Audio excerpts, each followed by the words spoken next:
বাবা শব্দটা খুব সহজ শব্দ নয়।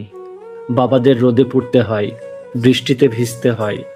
বাবাদের একই শার্ট, একই পাঞ্জাবি বারবার পরতে হয়। সেগুলো পুরাতন হলে চলে না। বাবাদের অসুস্থ হলে চলে না। বাবাদের হাজারটা কষ্ট নিয়ে কিলবিল করে হাসতে হয়। বাবাদের 5 টাকার চা কিংবা 10 টাকার রিক্সা ভাড়ার টাকাটা বাঁচিয়ে সন্তানের টিফিন খরচ বের করতে হয়। বাবারা কাঁদে না, কখনো এক ফোঁটা চোখের জল বাবাদের চোখের কোণে মানায় না। বাবারা খুব গুছিয়ে মিথ্যা বলতে পারে।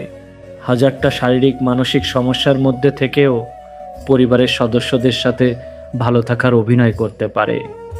বাবাদের দায়িত্বশীল হতে হয়। বাবাদের এক একটা পরিবারের সবুজ ছায়ার নিবিড় গাছ হতে হয়, যে গাছ নিজে রোদ বৃষ্টির কষ্ট হজম করবে, কিন্তু তার নিচে আশ্রয় নেওয়া আপনজনদের কখনো বুঝতে দিবে না।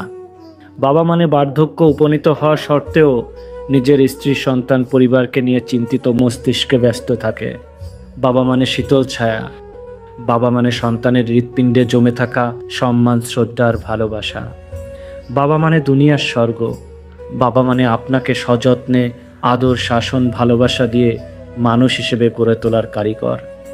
তাই প্রত্যেকটি সন্তানের উচিত তার নিজ নিজ জায়গা থেকে বাবাকে সম্মান করা, বাবাকে মায়ের মতো করেই অধিক ভালোবাসা।